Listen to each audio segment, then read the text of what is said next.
in a national park. In theory, someone in an observatory looked there and confirmed all the data was right, but brightness over time and can flare for any number of reasons, like something smacking into them. Nor are such old plates ultra-reliable for data, but it is important to keep scale in mind. If an event happened on average once every million years that brightened a star for a century, then 1 in 10,000 stars, if photographed at random, would be undergoing that at any given time, and looked at a century later would seem freakishly dim. There would be millions of such stars doing that in our galaxy at any given moment. Similarly, dimming events, like an obscuring debris cloud, could cause false appearances of dimming too. But we do have entire classes of stars like pulsars, variable stars, or the recently identified hot subdwarf pulsators that can change brightness rather largely over time increments, either irregularly or with high precision timing and repetition. And of course you could have both, a star that pulsed in brightness by 10% every month, and just happened to have undergone a dimming or brightening effect like a collision while we were looking at it. The odds of both being the case might be small, but our galaxy is huge, giving us a sample size of hundreds of billions for such freak coincidences to occur. This is where we approach such anomalies under the Fermi paradox by asking why we'd only see one sign of potential artificial origin, rather than several. For instance, you know you're near a human city when you have a cloud let's dismantle the solar system. But this still takes time and effort, and long before you got your Dyson swarm up to even blocking a mere 1% of the star's brightness, and we could barely notice such a dimming, you have all the power and energy to of techno-barbarians, civilizations existing in a post-apocalyptic time, using an anachronistic combination of primitive and advanced technology. But before that, we'll have our monthly live stream Q&A on Sunday, July 26th. The original empire begins to fall. The Foundation started as a secluded world with a core of knowledge and science, designed to serve as a foundation for a second empire, so that it might rise more quickly than the predicted 30,000-year dark age. Their early interactions are essentially with techno-barbarians, folks who still have a lot of old high-tech devices that are barely functioning, often maintained through ritual more than true understanding, and plenty of lower technology. Spacefaring civilizations are powering their industry on coal and oil because they can't keep their fission or fusion plants running. In both the Foundation and in Warhammer 40k, we see entire religions or cults built around preserving that technology. Other settings, like Gene Wolfe's Book of the New Sun, have more of a fantasy flavor even though there is technology and ruins of technology everywhere, because the societies of those universes don't seem to make much distinction between magic and technology. That is maybe appropriate too, because much of our own early science and technology was heavily intertwined with mysticism. Of course, any sufficiently advanced technology might be indistinguishable from magic anyway, what we call clock tech, and many science fiction stories utilize that to blend the science fiction and fantasy genres together. Another point to often make on the show is that while empires do fall, civilization, or at least technology, generally does not fall backward much. And the Dark Age is something that folks in later times dreamed up to place themselves as the spiritual successors to Greco-Roman civilization of antiquity, a second empire as it were. The Dark Age was not dark, even in Europe. It was not ignorant, and indeed it produced a very great deal of science and technology.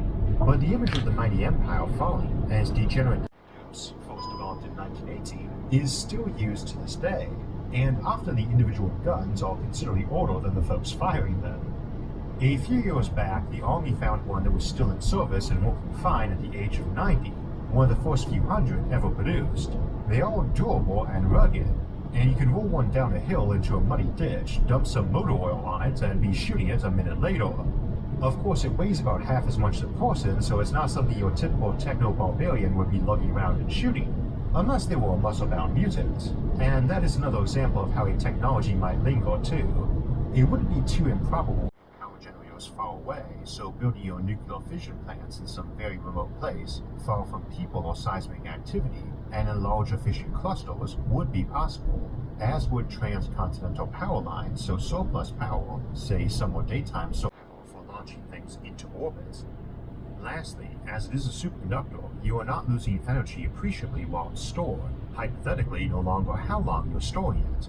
So one benefit we mentioned, being able to move power from surplus to places that need it, based on time of day, season, or weather, is amusingly a bit less valuable, as this same technology allows better battery storage too. Though of course, even if we don't have to cool it, we still need to maintain a given battery and build it in the first place too, so there is still an energy storage cost, just far less. That is not the only power storage method magnetics allows either.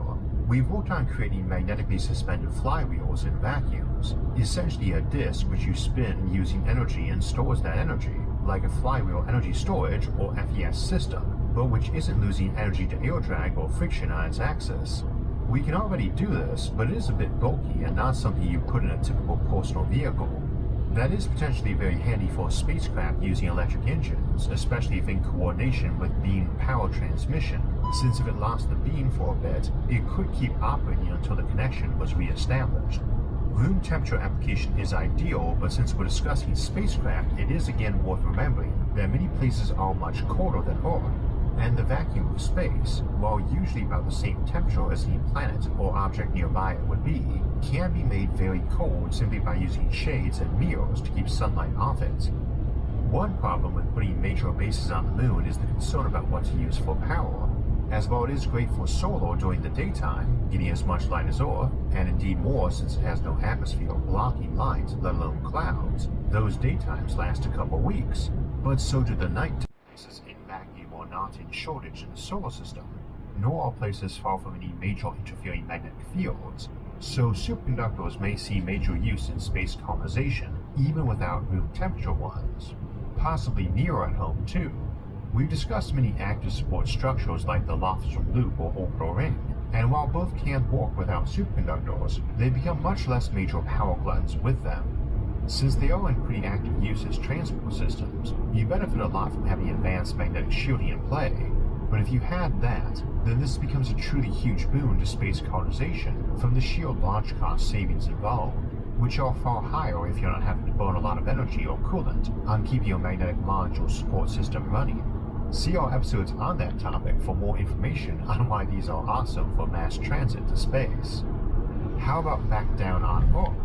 Well, for mass transit, big levitating trains sure are nice, but if you got really good batteries and really low loss power transmission, you can't just keep using personal vehicles, possibly levitating ones too, potentially even levitating buildings or cities, though you definitely want to have good magnetic shielding before you try that. You can also use it as an effective frictionless surface for the space between as an alternative to U2 dependence, and this is a pair of features that we all thought our audiences would appreciate. So again, the new episodes of our show will be available there now a day or two early and without ads in them. We'll continue to experiment and to add features as time goes on, both there and on YouTube, and our other platforms too. Now, Nebula is its own separate streaming service, but our friends at CuriosityStream do offer it as a free add-on if you subscribe to them. And since they have so much excellent educational content of their own and are running a 26% discount, if you use the link in the description, it's a great deal. It means you get a year of both CuriosityStream and Nebula for less than $15, and help support this show and a lot of other educational content, which is what CuriosityStream and Nebula are all about. And again, you can get a year of both for less than $15 by using the link in the episode's description. So today marks our 250th weekly episode, which is a bit of a misnomer since there's well over 300 videos on the channel between bonus episodes and live streams, and these days the episode numbering is essentially what production week we are in. Amusingly, that should also be over 300, as it's been 306 weeks since the original episode on megastructures, just under 6 years ago, but we didn't do regular weekly episodes till early 2016, and amusingly, for fans of our Thursdays, I was actually releasing them on Fridays for a while. And these days we do more like 76 episodes a year, our regular 52 weekly episodes, plus a monthly bonus episode, plus a monthly live stream. No matter how you count it, it's a lot of episodes, and it seems like forever since we began. I'm not sure if anyone who subscribed to the show back when it only had one episode on it in 2014 is still around watching these days, or how many of you have actually watched every single episode, since that would take nearly a week without pausing for a drink and a snack, let alone sleep. But if you have, thank you. I hope it has been as fun and interesting journey for you as it has been for me, and I hope you enjoy the next 250 episodes just as much. Speaking of upcoming episodes, today we were talking about how then we probably shouldn't assume they are employing their standard method of communication in favor of what they think we would receive. If you want to talk to an uncontacted tribe in the Amazon, you don't use radios, let alone trying to message them on Facebook or hunting for their phone number or email address. If we were to assume they were trying to reach us by radio, it implies one of three things. First, that might just be how they communicate still too. That is the best method available to them. Electromagnetic waves are the fastest thing we have, and science fiction aside, there really is no reason to think anyone could ever do better.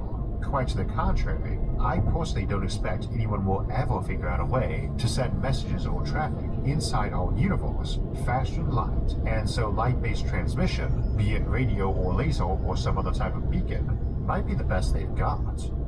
The second option, they only want to talk to us once we reach a certain point, and there's a communication method we don't know yet which folks generally discover when they get to about that point. In Star Trek, for instance, they don't talk to pre-warp civilizations, and it's implied not really because they think discovering warp somehow makes folks magically ready for chat, so much as it's unavoidable they discover other civilizations at that point anyway, and are as ready as they're gonna get at that point. There might be some equivalent to galactic internet running on FTL ions, and as soon as you discover those, you discover Galactronet, and they just wait till then. So it might be one of those three or some combination of the three, like it's hard and expensive to talk to us by one method, and they figure an extra century of waiting to talk, set against all the signal lag time, and endless millennia of evolution, it isn't worth the cost and effort. They also might not exist or be trying to hide, or just wait for signals then send in warships, not the diplomats. We've examined those options before in this series though, and for today, we're focused on folks who want to talk to us. Using those assumptions and three scenarios, we should ask why it is not radio, since clearly no one is pumping out very loud radio messages. This of course depends a lot on their technology and resources.